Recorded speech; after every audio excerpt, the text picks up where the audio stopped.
The woman before me came out of Adrian Vale's bedroom crying. Not quietly. Not elegantly. She stumbled past the marble fireplace with one hand pressed over her mouth, her white uniform wrinkled, her medication tray trembling so violently that orange bottles rattled like warning bells. Behind her, a man's voice cut through the penthouse. Get out. Low. Controlled. Worse than shouting. The caregiver nearly collided with me before Dr. Evelyn Shaw caught her elbow. I'm sorry, the woman whispered. I can't work for him. Then she fled. The elevator doors closed behind her, leaving me in a silence so expensive it felt professionally designed. I adjusted the canvas bag sliding off my shoulder. A roll of resistance bands fell out. Then 2 pens. A packet of crackers. One bright yellow sock I had been looking for since Tuesday. Dr. Shaw stared at the mess. This is Nora Bennett, she announced toward the open bedroom doors. Your replacement caregiver. Replace her. I looked up. Adrian Vale sat near the windows in a black wheelchair, wearing a charcoal shirt buttoned to the throat. 36, according to his medical file. 8 months post-injury. Paralyzed from the waist down after an assassination attempt no one discussed openly. The newspapers called him a businessman. The armed men outside called him Sir. His eyes told the truth. They were cold, dark, and accustomed to watching people obey. Unfortunately for him, I was on my knees searching for my other sock. Dr. Shaw lowered her voice. She is the final qualified specialist willing to accept this position. Adrian's gaze moved over me with surgical contempt. She looks unqualified. I look worse before coffee, I said. His security chief, Marcus Reed, stood near the wall with his hands folded in front of him. His expression did not change, but I saw the smallest movement near his mouth. Dr. Shaw did not smile. Nora specializes in long-term home care, mobility support, and patients who sabotage their own recovery. Adrian's jaw tightened. I do not sabotage anything. I stood, shoved the yellow sock into my bag, and finally looked around. The penthouse was beautiful in the way mausoleums were beautiful. Black stone. Dark wood. Heavy curtains covering every window. No family photographs. No flowers. No sunlight. I walked toward the curtains. Don't, Adrian said. I opened them. Morning crashed into the room. White light spilled across the floor, struck the glass table, and turned the whole silent fortress human for half a second. Adrian's hand tightened around the armrest. You were told not to do that. I was also told your sleep cycle is destroyed, your vitamin D is low, and you've refused 3 rehabilitation sessions this week. You read my file. That's generally how medical care works. You will leave now. I turned toward him. Most people would have looked away. His reputation filled the room before he did. Men had built careers by fearing Adrian Vale. Others had probably disappeared for less than interrupting him. But fear was not useful clinical information. You can threaten your employees, I said. You can terrify your security team. You can probably make half this city stop breathing with one phone call. Marcus's eyes sharpened. I continued anyway. But none of that will improve your circulation. It won't prevent pressure injuries. And it won't help you transfer out of that chair safely. The silence changed. For 1 second, anger left Adrian's face. Something more private appeared beneath it. Humiliation. Then it vanished. I don't need help transferring. The polished floor beside his chair showed a faint scrape. His right wrist was bruised. He had tried recently. Alone. I noticed the emergency call button on a side table nearly 6 feet away. Is that supposed to be over there? I placed it there. So you can't reach it? So I won't use it. I crossed the room, picked it up, and set it beside his hand. Adrian stared at the button. Then at me. With one sharp movement, he swept it to the floor. It skidded beneath the table. Dr. Shaw exhaled through her nose. Marcus shifted his weight, ready to intervene. I crouched, retrieved the button, wiped it against my sleeve, and placed it back beside Adrian's hand. I can do this all day, I said. His voice became dangerously soft. Marcus. The security chief stepped forward. Remove her. I nodded once, as though Adrian had made a reasonable medical decision instead of throwing a tantrum in a tailored shirt. Fine. I gathered my resistance bands, pens, crackers, and lonely yellow sock. Dr. Shaw began to object, but I shook my head. A patient had the right to refuse care. Even a foolish one. I reached the elevator and pressed the button. The doors opened. Behind me, Adrian said nothing. For the first time since I entered, the penthouse felt exactly as it had before the curtains opened, dark, controlled, and airless. I stepped inside. The doors began to close. Then his voice stopped them. Not commanding this time. Not cruel. Almost quiet. What time do you return tomorrow? 8. The elevator doors reopened. Adrian Vale's face had already returned to stone. 8:30, I corrected. I need coffee before confronting organized crime. The next morning, I arrived with a portable speaker, 3 colored timers, and a laminated schedule Adrian hated before I finished taping it to the wall. His old routine had been built around silence. Medication. Meetings. Meals delivered beneath silver covers. Long hours staring through glass at a city he still controlled but no longer touched. I replaced silence with jazz. He looked at the speaker as if it had insulted his ancestors. Turn it off. No, Nora. Your shoulder rotation starts when the trumpet does. I handed him a resistance band. He did not take it. So I looped it around the arm of a chair and began preparing breakfast. 3 minutes later, the band stretched behind me. I hid my smile. Adrian did not need encouragement. Praise irritated him. Sympathy enraged him. Competition worked. By noon, he had beaten every rehabilitation target I had set, mostly because I told him he couldn't. At lunch, I placed grilled chicken, vegetables, and a glass of water on the adjustable table across his chair. He stared at the fork. Then at me. Cut it. You can. My hand is fatigued. Then rest it. His gaze sharpened. You are being paid to assist me. I'm being paid to help you need less assistance. He reached for the water. His fingers closed around the glass. Then he deliberately knocked it over. Water spread across the table and dripped onto the floor.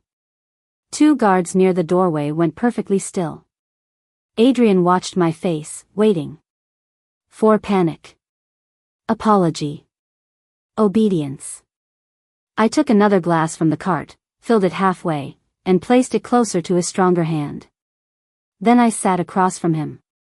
He looked at the new glass for a long moment. You're not cleaning that? After you drink. His mouth almost moved. Not a smile. Something more dangerous. Interest. He lifted the glass himself. That afternoon, Julian Cross arrived for a business meeting in a navy suit and a pleasant expression that never reached his eyes. He was Adrian's cousin. His temporary voice beyond the penthouse. The man holding the reins while Adrian recovered. We need privacy, Julian said when he saw me. You need him conscious, I replied. I rolled Adrian into the rehabilitation room before either man could object. Julian followed, amused. Marcus followed, watchful. I positioned Adrian beside the parallel bars, fastened light weights around his wrists, and started the timer. Julian opened a leather folder. The East Harbor accounts had been consolidated. 3 warehouses are now operating under Cross Logistics. Adrian pressed the weight upward. Once. Twice. His breathing changed on the 4th repetition. Not from effort. His eyes lost focus. Julian continued speaking about contracts, transfers, names that meant nothing to me. Adrian missed a question. That made Marcus look up. Adrian Vale did not miss things. I checked his pulse. Slower than expected. His pupils reacted sluggishly beneath the bright lights. When did you take your afternoon medication? I asked. He frowned as though the question were difficult. Before lunch. I pulled the digital chart from my tablet. The listed dosage should not have caused this. But the paper record beside the medication cabinet showed a handwritten adjustment. An additional sedative. No physician's signature. I looked toward Dr. Shaw's approval column. Blank. Julian closed his folder. What exactly are you suggesting? I'm asking a simple question. The timer beeped. No one moved. I held up the altered medication log. Who changed his dosage? Silence settled over the room. Not confused silence. Careful silence. And for the first time since I entered Adrian Vale's world, the men around him were not afraid of what he might do. They were afraid of what I had noticed. Adrian took the medication log from my hand. His focus was returning, but slowly. The weakness in his fingers betrayed him when the paper bent. It was an administrative error, he said. No physician accidentally adds a sedative. Julian leaned against the parallel bars. You're new here, Ms. Bennett. Records get copied incorrectly. Drugs don't enter bloodstreams through paperwork. Marcus stepped between us before Julian's pleasant expression could sharpen. Adrian folded the page once. The discussion was over because he had decided it was. You will concern yourself with my rehabilitation, he told me. Nothing else. I should have argued. Instead, I watched him slide the altered record into his desk drawer. He believed someone had weakened him.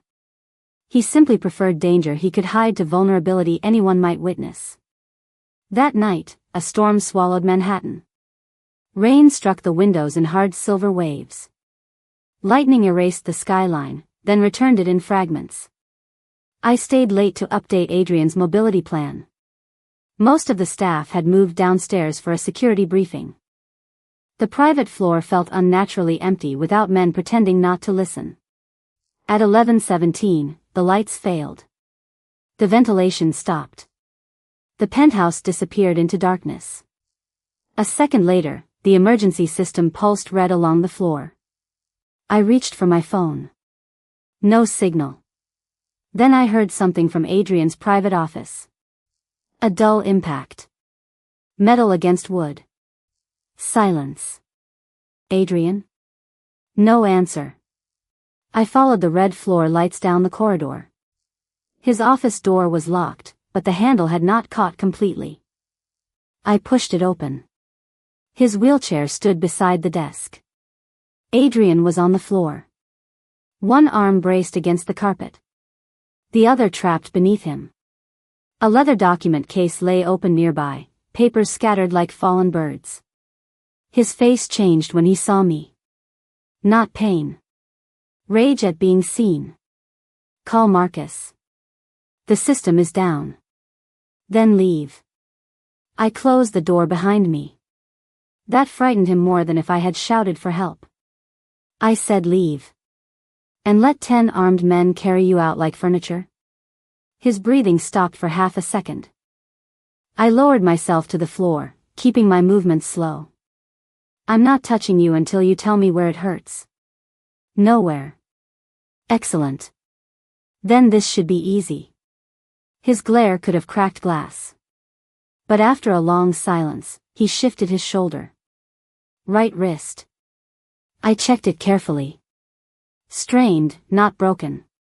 Together, we worked through the transfer. No audience. No commands barked through clenched teeth. Just my instructions, his strength, and the sound of rain filling every space pride could not. When he was finally back in the chair, sweat darkened his collar. I handed him a towel and turned away while he composed himself. That was when I noticed the watch beneath the desk. Old steel. Cracked face. Broken leather strap. The hands had stopped at 9:43. I picked it up. Adrian's voice hardened instantly. Put that down. I did. But not before seeing the small dent in the casing. The bullet hit it? His expression became unreadable. It belonged to my father. Nothing more. Yet the way he looked at it told me the watch had witnessed something no report contained. I found medical tape in my bag and reinforced the torn strap. It's temporary, I said, placing it beside his hand. Don't mistake it for craftsmanship. The backup generator groaned awake. Light returned in a pale flicker. I gathered the scattered papers without reading them and headed for the door. Behind me came a sound so faint I almost missed it. Tick. Then another. I turned. The second hand was moving. Adrian stared at the watch as though a dead man had whispered his name. That should be impossible, he said. The watch kept ticking. Adrian did not sleep. Neither did I. Why morning? He had dismantled the casing with tools Marcus brought from downstairs. No transmitter. No altered mechanism. Only a hair-thin black fragment lodged through the cracked casing beside the movement. When Adrian lifted it free, the gears kept turning. Adrian called it coincidence. I called it useful. At 9, I placed the watch on the rehabilitation table and set its second hand against his first exercise. Every full rotation, I said, you lift.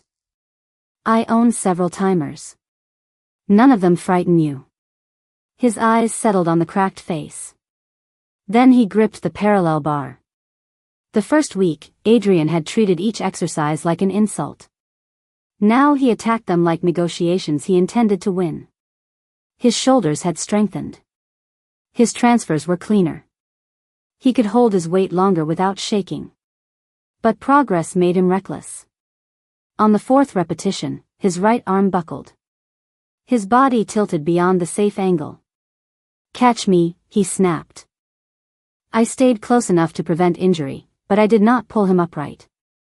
His expression turned murderous. Nora. You know the rule. This is not the time. It is exactly the time. His breath came hard. His arm trembled beneath the strain. I could see pain gathering behind his eyes, followed by the older wound he hated more. Need. He had spent his entire life making requests sound like commands so no one could measure what refusal might cost him. The watch ticked between us. Once. Twice. Then his voice changed. Please. The word was barely audible. But Marcus heard it from the doorway. So did Julian, who had arrived unnoticed behind him. I helped Adrian return to the chair. No applause. No smile. Only my hand beneath his shoulder and his fingers briefly closing around my wrist, not to control me. To steady himself. Later, he summoned me to his office. The medical records were waiting on the desk. 8 months of blood work, prescriptions, surgical notes, and rehabilitation assessments arranged in perfect black folders. You wanted access, he said. I looked at him. What changed? You did not ask in front of Julian. Trust, in Adrian's world, did not arrive like warmth. It arrived like a locked door opening 1 inch. I spent 3 hours reading. The sedatives had not started after the shooting. Small dosage adjustments appeared nearly 6 weeks before it. Each one subtle enough to resemble treatment for insomnia. Together, they formed a pattern: slower reflexes, reduced alertness, impaired judgment. Someone had been preparing him to be vulnerable before the bullets ever came. Marcus found me staring at the earliest prescription. You should stop, he said. Did you know? I knew he was exhausted. That isn't an answer. His face remained calm, but his hand tightened around the back of a chair. In Adrian's world, questions are rarely harmless. Neither is drugging a patient. You are not just a caregiver anymore. The warning landed colder than a threat. I looked through the glass wall toward Adrian. He sat alone beneath the city lights, his father's watch secured around his wrist with my ugly strip of tape. Then someone should have stopped me sooner. I copied the dates and left after midnight. My apartment door was unlocked. I entered without turning on the lights. Nothing had been taken. The laptop remained on the table. Cash sat untouched inside the kitchen drawer. But in the center of my living room floor lay my caregiver identification card. Clean. Perfectly straight. Placed there by someone who wanted me to know they had been close enough to touch my life, and leave it waiting for me. I did not call the police. I called Adrian. He answered before the first ring finished. Where are you? No greeting. No hesitation. I stared at the identification card on my floor. Home. Step into the hallway. The command came so quickly that I almost obeyed before anger caught up with fear. How do you know I'm not already safe? A pause. Then, quieter, because Marcus is watching your building cameras. I looked toward the dark window. 2 black vehicles turned onto my street. You had me followed. I had you protected. That is not the same thing. It is tonight. The line went dead. 3 minutes later, Marcus entered with 4 men. They searched every room, every vent, every window latch. One of them found a faint mark near the lock where professional tools had been used. Marcus picked up my identification card with gloved fingers. This was not a robbery. I noticed. His gaze lifted to mine. It was permission. For what? To be afraid. By sunrise, my clothes were packed into 2 suitcases I had not touched. Adrian's men had done it for me. They also replaced my phone, cancelled my appointments, informed my landlord I would be away, and moved me into a guest suite across the hall from Adrian's private rooms. By the time I understood the scale of what he had arranged, my entire life had been reorganized without my consent. I found him in the dining room. Breakfast sat untouched before him. The city glowed behind the glass, but he was watching the security reports on his tablet. You cancelled my patience. He did not look up. Temporarily. You changed my phone. The old one was compromised. You sent strangers through my underwear drawer. That made his eyes rise. They were professionals. That does not improve the sentence. His jaw tightened. Someone entered your home because of me. And now you think that gives you ownership of everything I do? It gives me responsibility. No. It gives you guilt. The word struck cleanly. He set the tablet down. Anyone near me becomes leverage. Then stop pulling people close without asking. I am keeping you alive. You are controlling me because you are terrified. The room changed. Marcus stood near the door, perfectly still. Adrian's voice lowered. Be careful. I have been careful since the moment I walked into your home. Careful with your body. Your pride. Your secrets. But you do not get to take away my choices because yours were taken from you. His face went pale beneath the anger. I should have stopped.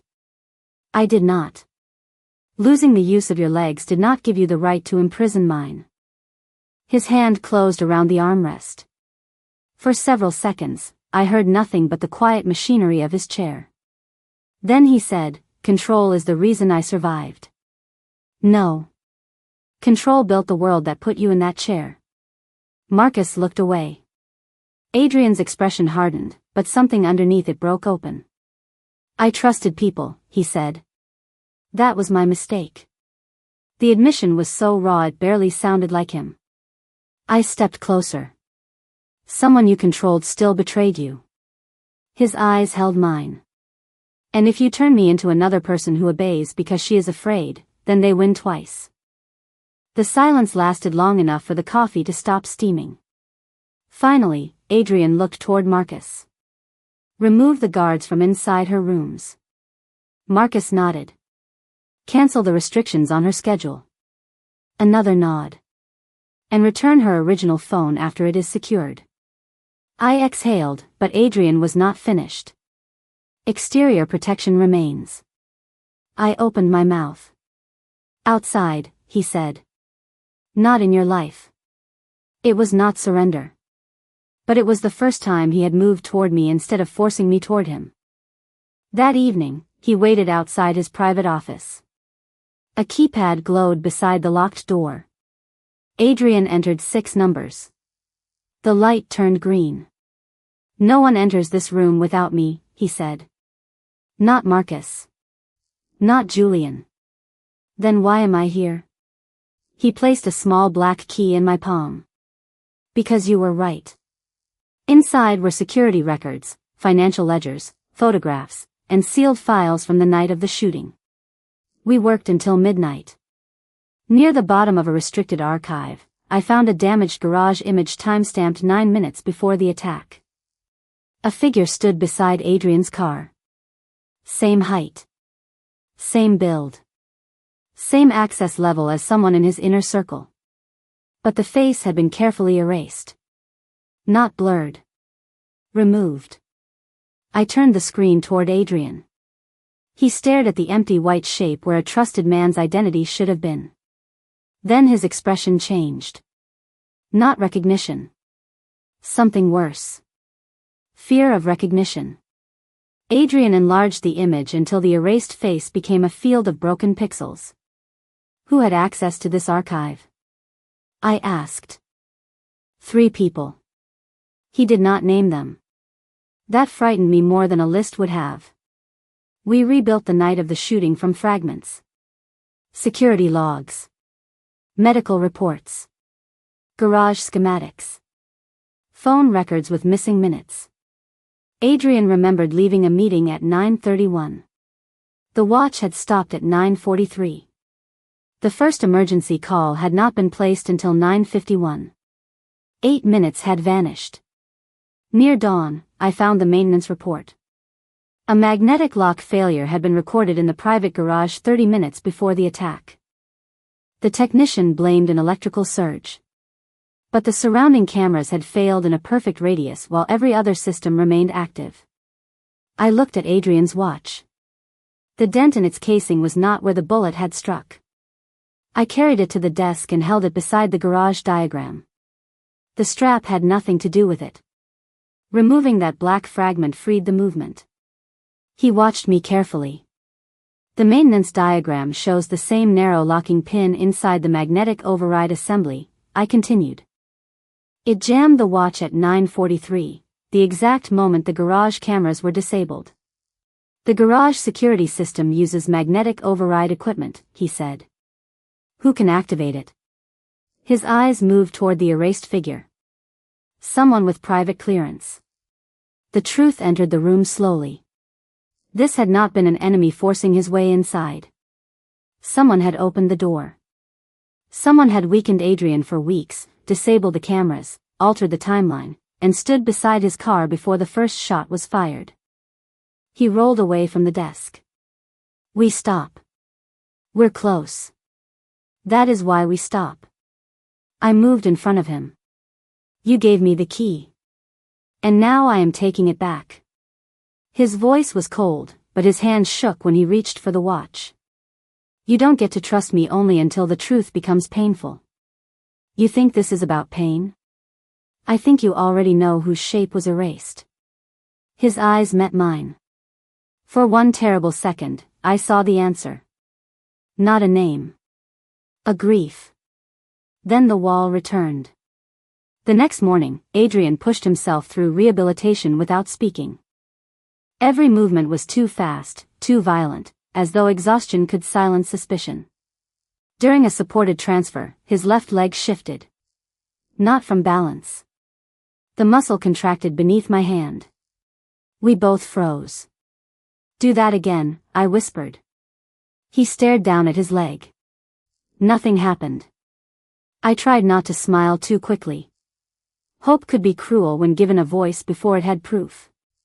Adrian looked at me as though waiting for a promise. I could not give him one. This may mean something, I said. Or it may not. His jaw tightened. Don't tell me I'll walk. I won't. Everyone does. I lowered myself until we were level. I can't promise where your body will take you. The anger in his face weakened. I touched the cracked watch around his wrist. But you will not face the next step alone. His fingers closed over mine. The room became very quiet. He leaned closer, not enough to touch, only enough for me to feel the question neither of us was ready to ask. The door opened. Marcus entered with blood on his cuff. Someone accessed the internal communication system. Adrian released my hand. Marcus placed a phone on the table. A message glowed across the screen, sent from Adrian's private account. Nora, leave the penthouse through the East Service elevator. Do not tell Marcus. I need you somewhere they cannot reach. I read it twice. The words sounded like Adrian. Almost. Then I saw the final sentence. Trust me this once. That was what he had whispered the night he moved me into the penthouse. A phrase no one else had heard. I looked toward Adrian. His face had gone still. Whoever was inside his walls did not merely know his codes. They knew what he said when he was afraid for me. The lights went out before Adrian could answer. Not darkness this time. War. Steel shutters slammed over the windows. Emergency locks sealed every door. Somewhere below us, an alarm began to pulse, not the building alarm, but a low mechanical beat I felt through the floor. Marcus reached for his radio. Static answered. Then a gunshot cracked through the corridor. He pushed us into the rehabilitation room and locked the door behind us. Backup team is 3 floors down, he said. Someone redirected them with my authorization. You didn't authorize it, I said. No, blood spread beneath his jacket. Adrian saw it first. You're hit. Grazed. Marcus pressed Adrian's old manual wheelchair toward me and placed the emergency call button in Adrian's hand. The chair is manual. The button uses a separate hardwired circuit. If I restore it, press once. Neither could be disabled through the network. There is a concealed exit behind the therapy mirrors, he said. Take him to the garage. What about you? I restore the system. Another impact struck the outer door. Marcus drew his weapon. Adrian's face went still. Take Nora. Leave me. I turned toward him. He did not look at me. The passage is narrow, he continued. You'll move faster alone. There it was. Not strategy. Surrender disguised as authority. The man who once believed everyone near him was expendable had finally found one person he could not bear to lose. And his solution was to erase himself. No, I said. His eyes snapped toward mine. This is not a discussion. You are right. I locked the manual chair beside him. It is a transfer. The outer door shook again. Adrian gripped my wrist. Nora, if they reach this room, then stop wasting our time. For 1 second, pain crossed his face. Not physical pain. The knowledge that he could not carry me out. Could not stand between me and the men coming through that door. Could not become the weapon he had always trusted himself to be. I cannot protect you like this, he said. My throat tightened. Then trust me to protect us. The lock began to buckle. Adrian released my wrist. I positioned the chair, braced his knees, and gave instructions. He followed every one. No argument. No pride. His arm around my shoulder. My hand against his back. His full weight moving through me as the door behind us split open. We completed the transfer. Marcus fired once into the corridor and shouted, "Go." I found the release behind the mirrored wall. A narrow service passage opened into darkness. For the next 10 minutes, Adrian Vale belonged to no empire. He belonged to gravity, breath, and the strength left in his arms. The passage descended steeply. I controlled the chair from behind while he gripped the wheels, slowing us at each turn. Twice, distant footsteps forced us into maintenance alcoves barely wide enough to breathe in. At the final ramp, my shoes lost traction. The chair lurched.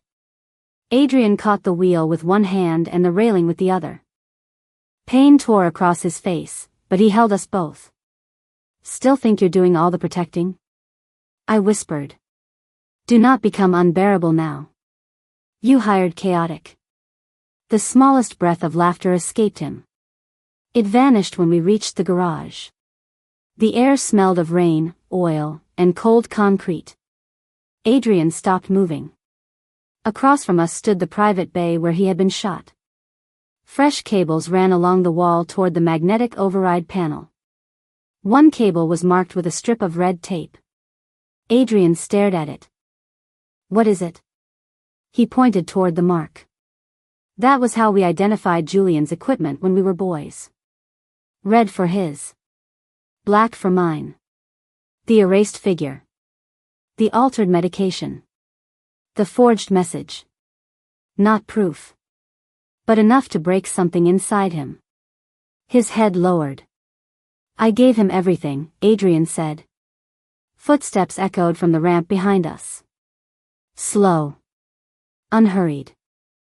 Someone was coming to collect what remained. Julian stepped into the garage alone. His navy suit was immaculate despite the storm. No weapon visible. No urgency in his stride. He looked at the red-marked cable, then at Adrian. "You always were observant when it was too late." Something inside me went cold. Adrian's hands tightened around the wheels. "You drugged me." Julian sighed. "I slowed you down. There is a difference. The garage. The cameras. The shooting. I arranged an opportunity." His voice held no shame. Only disappointment, as though Adrian had failed to appreciate careful work. "You were becoming reckless," Julian continued. "Starting wars over insults. Refusing alliances. Treating fear like loyalty. And you decided you deserved my chair. I decided the organization deserved a man who could still stand." The word struck harder than a fist. Adrian's face did not change. But I saw his thumb press against the cracked watch, searching for the pulse of its ticking. Julian's gaze shifted to me. Then she arrived. I felt the attention of unseen men beyond the shadows. "You should have left when you received the message," he said. "That message was supposed to save her," Adrian replied. Julian smiled. "It was supposed to prove she would obey you." Adrian went still. "She didn't," Julian added.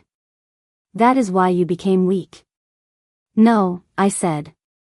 "That is why you became afraid." Julian's pleasant expression vanished. He stepped closer.